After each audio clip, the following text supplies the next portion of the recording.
Lalu beliau beranjak masuk ke rumah beliau, lantas para sahabat, saya ringkaskan, berbincang tentang siapa gerangan orang yang masuk surga tanpa hisab dan tanpa azab.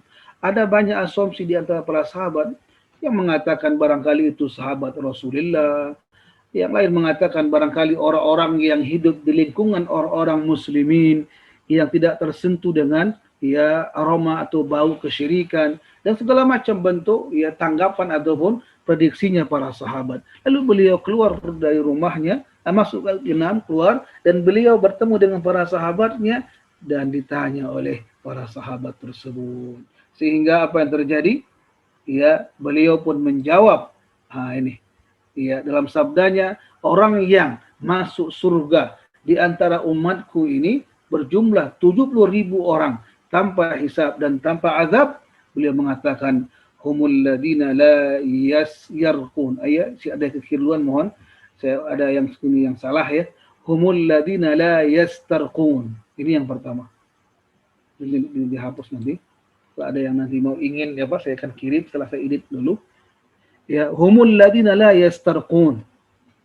Yang kedua, wala yaktawun. Ini ada yang keliru, mohon maaf. Yang ketiga, wala yatatayyarun. Yang keempat, wa ala rabbihim yatawakkalun. Artinya ialah orang yang pertama, orang yang tidak meminta ruqyah. Nah, ini. Jadi orang yang meminta ruqyah terhalang darinya ke surga Allah tanpa hisab, tanpa azab. Itu orang yang apa? Meminta ruqyah. Tapi orang yang dia dibantu tanpa ada permintaan, boleh saja. Atau ada orang yang mendengar temannya sakit, lalu dia datang menjenguk dan meruqyahnya, ini termasuk amal yang sangat bagus. Tapi kalau dia meminta ruqyah, yang hukumnya makruh makruh hukum meminta ruqyah. Nah, tentunya hatinya ada ketergantungan dengan orang lain. Nah, disitulah letak penghalangnya. Kemudian yang kedua, tidak tidak mengobati luka atau sakit dengan kai, besi panas atau sepuhan besi panas. Ini kata ulama, jika tidak mendapatkan obat ataupun terapi selain menggunakan sepuhan besi panas, dibolehkan. Tapi semasih ada obat selain al-kai tersebut, jika ada orang yang berbuat, hukumnya makruh. Nah, yang ketiga, wala yatatayyarun. Itu apa? Tidaklah menganggap sial, tatayur dalam bahasa Arabnya.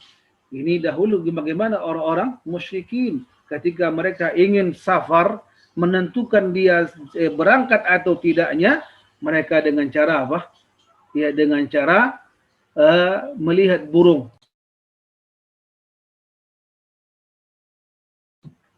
Mereka melihat burung, jika burung terbang ke arah kanan, dia pun akan berangkat. Atau jika sebaliknya, jika burung terbang ke sebelah kiri, ke arah kiri, dia tidak berangkat. Karena apa? Kanan pertanda keberuntungan, kemudian kiri pertanda sial. Ini dibersihkan oleh Rasulullah Shallallahu Alaihi Wasallam. Karena apa? Sial itu tidak ada dalam Islam. Kalaupun ada, ialah bentuk cobaan Allah kepada hamba-hambanya. Justru kita ketika keluar rumah betul-betul membaca doa yang Nabi ajarkan Sallallahu Alaihi Wasallam, yaitu apa? Bagaimana kita membaca Bismillahirrahmanirrahim, la haula wa la quwata illa billah. Kemudian yang terakhir atau yang keempat daripada empat hal tersebut, wa ala rabbihim yatawakkalun, dan betul-betul kepada Rabb mereka bertawakal kepada Allah Subhanahu wa taala. Kemudian salah seorang sahabat Rasul, Uqasha bin Mihsan itu berkata, wahai Rasul, doakan kepada Allah agar aku termasuk dari golongan tersebut. Golongan apa? Dari umat ini, golongan umatmu wahai Rasul berjumlah 70.000 orang ke surga Allah tanpa hisab, tanpa azab. Nabi mengatakan engkau termasuk dari golongan mereka. Kemudian ada orang yang lain bangun dan berdiri berkata, berdoalah kepada Allah agar aku termasuk dari golongan mereka. Lihat bagaimana lembutnya Nabi, menjawab, bukan menolak, bukan menyanggah, bukan marah. Beliau mengatakan, engkau telah didahului oleh Uqashah. atau didiskusikan kepada ustadz-ustadz yang lain. Setahu ana dari hadis yang tadi, dari hadis yang panjang, riwayat Imam Bukhari, Muslim dan Imam Ahmad, bahwasanya umat Nabi kita Muhammad sallallahu alaihi wasallam ada yang masuk surga tanpa hisab dan tanpa azab yang berjumlah 70.000 orang. Ya, Allahu alam apakah ini pembatasan atau ada riwayat yang lain yang menjelaskan ya dikalikan dengan 1.000 sesuai dengan pernyataan dari seorang penanya.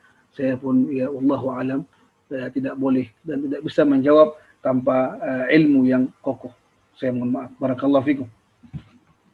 Wallahu alam, tapi yang namanya akupuntur bukan ya apa namanya sengatan atau sepuhan dari besi yang panas.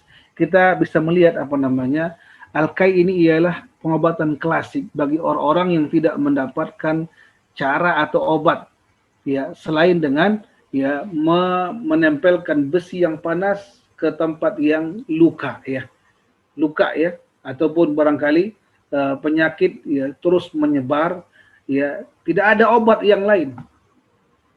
Lalu khawatir dia menyebar atau luka yang tidak bisa kering begitu ya, atau mohon maaf kudis yang tidak bisa sembuh, nah, ditempelkan dengan besi panas tersebut itu ya sembuh, obat klasik.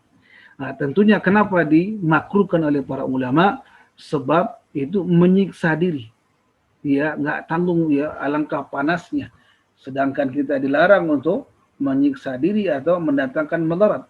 Secara umum apa yang Nabi sabdakan, dan itu merupakan ya, menjadi kaidah dalam kaidah qawaid fiqhiyah. Ya, Nabi katakan la darara wa la dirar. Tidak boleh kita memudaratkan diri sendiri dan orang lain. Ya, ini ya larangan ya, sehingga para ulama merumuskan bahwasanya hukumnya makruh. Hukumnya makruh ya, kecuali tidak ada obat lain. Karena kita dituntut untuk berobat namun tidak mendapatkan terapi atau cara yang lain, nah silahkan. Ya, ini. Adapun akupuntur ya setahu Anda bukan sengatan ya, tapi dia seperti ya suntikan ya dengan ditusuk jarum. Ya Allahu alam bisawab. Saya menganggap dia bukan termasuk kai. Allahu alam bisawab. Barakallahu fikum.